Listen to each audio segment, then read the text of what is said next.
Hello, hello, everybody. The Fairy Doctor is in. Tell me what ails and I'll tell you a tale. Or at least listen carefully, as the universe provides a story to delight, enchant, and offer you some medicine. Now, the way that it works is in my doctor's bag, I have a whole bundle of yarns, of stories.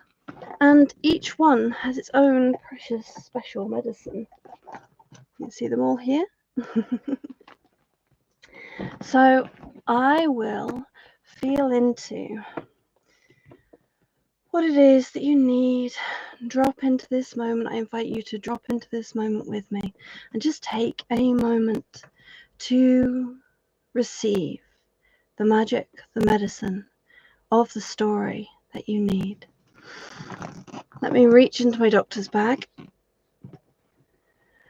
and without looking, feel which story comes. Oh, this is a new edition. This is The Magic of Stone. A grey-looking yarn, unassuming, perhaps. Just like the land in which it comes from. Once upon a time, not too far from here, not too long ago, or perhaps it was just here, just now. Perhaps it was not too long in the future and not too far away. But nevertheless, in this land, a tragedy had occurred. A tragedy had happened, or perhaps it was a series of tragedies. No one was quite sure anymore. All they knew is that they kept their doors closed carefully against strangers. They trod silently in the streets from A to B, not stopping to chat. They didn't know each other's names anymore. They didn't know each other's ways. It was one place that could be any place, with many people that could be no people at all. And one day, a stranger appeared, wandering through the street, wandering down the road, slowly looking around and taking in the grey walls and the closed doors and the curtained windows, twitching as people peered out superstitiously, suspiciously at the stranger walking down the street.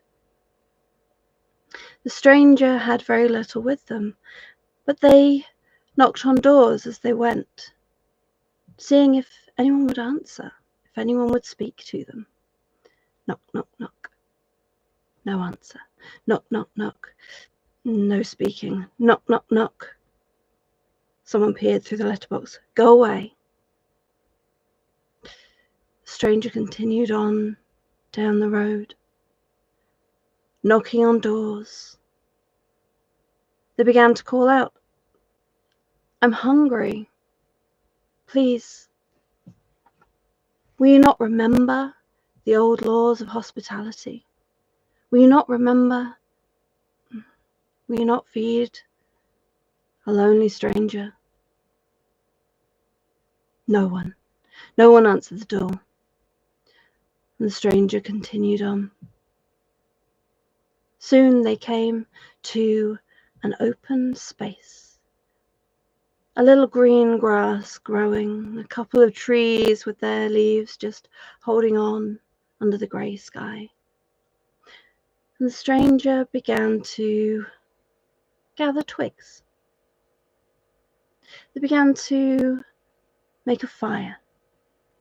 And they began singing loudly to themselves for all to hear.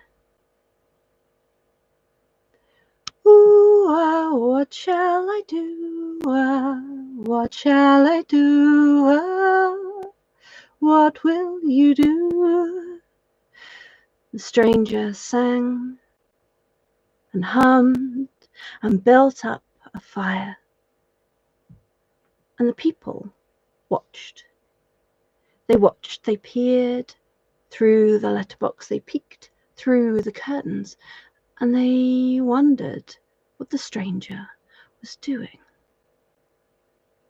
It wasn't long before one of the children slipped out of the home, slipped into the green grassy space, and snuck up on the stranger, singing, "Ooh, what shall we do?"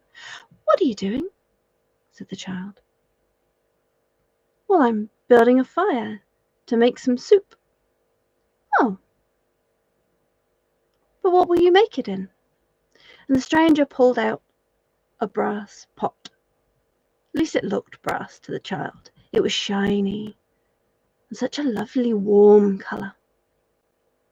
And the stranger placed it over the fire and then pulled it back and said, "I'm going to make stone soup. See," and they reached into their pocket and pulled out a stone. "This stone is magic, and if brewed with water, will make the most delicious soup." And the stranger placed the stone in the pot and said, "Do you know where I can get some water?" And the child went, Yes, I can get some from home," and ran back into the house and grabbed a pot and filled it with water and took it outside, trailing their father with them. They poured it into the brass cooking pot, and the stranger propped the pot with the stone and the water against the fire. They pulled out a great long spoon and began to stir. And the father stood there looking puzzled, and the child stood there curious. And the stranger took a sip of the water, of the soup in the pot. Oh, this is such good soup. But you know what would make it even better? If we had a little seasoning, a little salt and pepper. And the child went, Oh, I know who's got some salt," and ran over to one of the other doors and knocked and said to their friend, Come out, bring some salt." And their friend grabbed some salt from the kitchen, another child, and ran out as the stranger was stirring. And another child came out from another house, and another child came out to see what was happening. And they all gathered round as the stranger stirred the soup and tasted it. This is such good soup. But you know what would make it even better? And the children said, What? Oh, just, some root vegetables, like a carrot or a potato. And a couple of the children went, Oh, Granny's got some of those in her garden. And they ran back to their homes and they snuck into the garden and they found Granny, and Granny came out with carrots and potatoes. And they went into the pot. And it went on like this. And the stranger began to teach the children and the adults that were beginning to gather, the father, the granny, the mother from house 3B, the parents of the smallest child,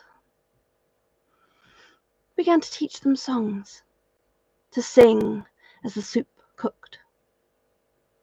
And soon they were all singing and laughing. You know, the kind of songs that scouts sing around a fire, that brownies learn when they're marching from place to place on an expedition. They sang, and every now and then the stranger would taste the soup and say, this is going to be wonderful, but make it better.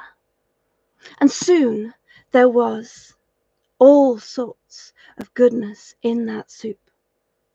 A little from this house, a bit of lamb from the other, a bit of fresh greens to go with it. Someone brought out some bread. Someone else brought out an accordion and began to play along with the singing. Soon they were joined by guitars and new songs, old songs, all songs that everyone knew. And the stranger smiled. And the stranger, soon, as the songs began to settle, tasted the soup and said, "Oh, this is delicious, and it's ready. There's enough to share if you've all got bowls." And they all went back to their houses and brung out their bowls, and the stranger ladled the soup into their bowls and into their own bowl. And they ate together and they shared bread together. And someone brought out their home-brewed mead, and someone brought out the apple juice they'd pressed, and they all feasted merrily, speaking to each other, singing with each other, sharing stories with each other around the fire. And the stranger smiled. Warm toes by the fire, warm heart, and a full belly. As the night wound down, people drifted to their beds, and the stranger slept out under the stars by the fire, listening to the notes of song coming from the houses quietly as people hummed to themselves.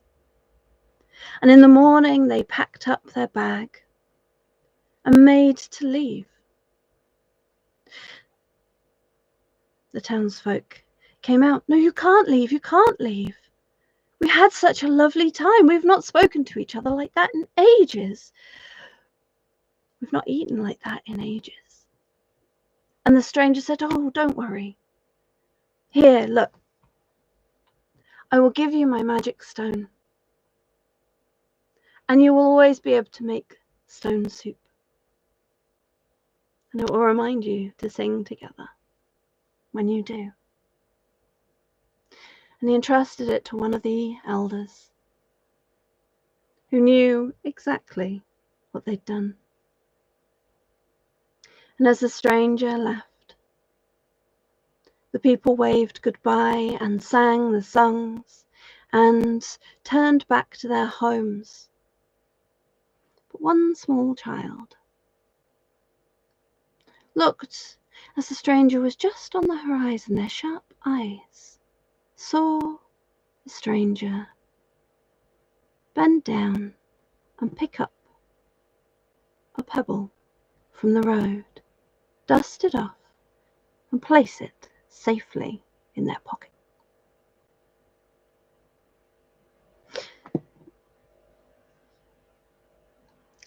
This was the story of the magic of stone. Well, this is one of the stories of the magic of stone. And this I learned from a wonderful person named Monica, generous as the stranger, in giving their magic away. Knowing that that magic is always there, carried in your pocket wherever you go. And this is the medicine of this story. I'm sure you can see that as a con, as a trickster, and sometimes that's how those stories are told. The person turns up, and with their magic stone, they take from the people. But if we look closely, what they're doing is not just taking, but creating, but inviting co-creation, inviting community. And this is one of the powers of the storyteller, of the performer, of the entertainer. By turning up and sharing stories, Some might say telling lies, but I wouldn't quite go that far. Sharing their tales. People can bring others together, can give space for others to come together. And it's in that coming together as a community, as a collective, that we build something bigger than a pebble in a pot. That we build something bigger than empty bellies. That we build something bigger than someone eating alone.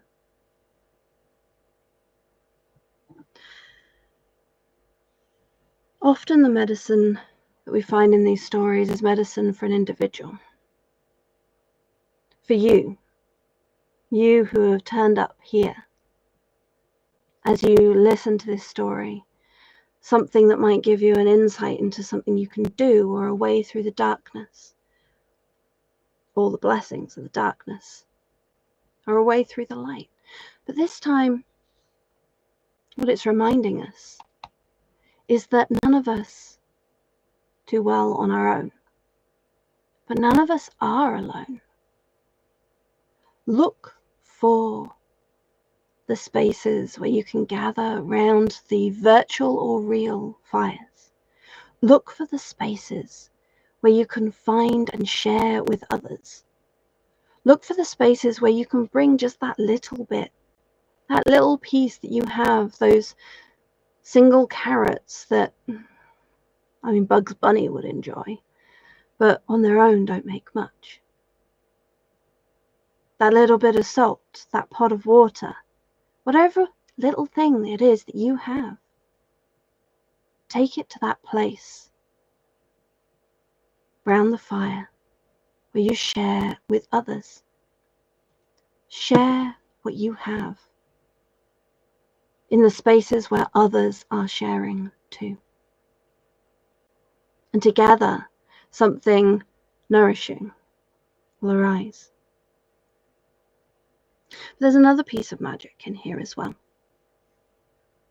And in fact, I suppose that is the magic that this story time is all about.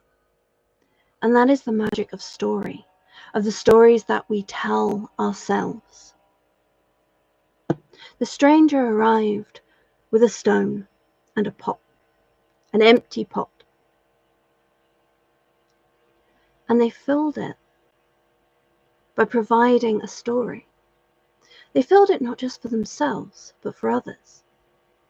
They wove a story around a stone.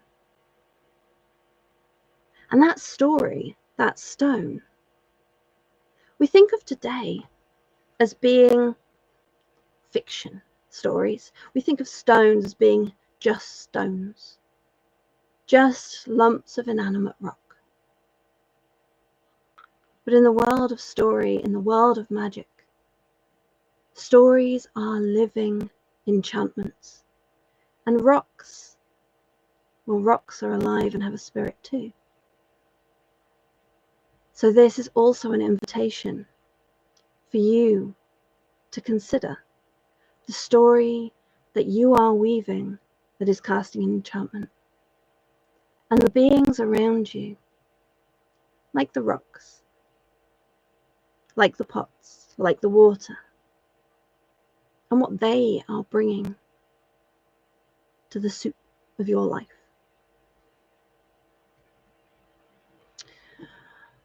Your prescription, if you choose to accept it, along with a lollipop for being a good patient at the doctor's, of your flavour of your choice, of course.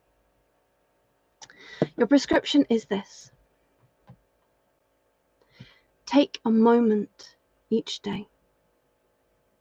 1 moment each day with water, to hum a little song or remember a little story, and to listen to the stones about what it is to be part of a living world. Thank you for joining me today. Thank you for watching on the replay. I invite you to comment below and let me know your favourite stories, and perhaps they will find their way into the doctor's bag. If you enjoyed this taste of story medicine, this reflection, then I invite you to come and join me in the Enchanted Academy, where we discuss and explore the magic of story. And next month in November, this is 2024, we will be exploring how to meet deities through story.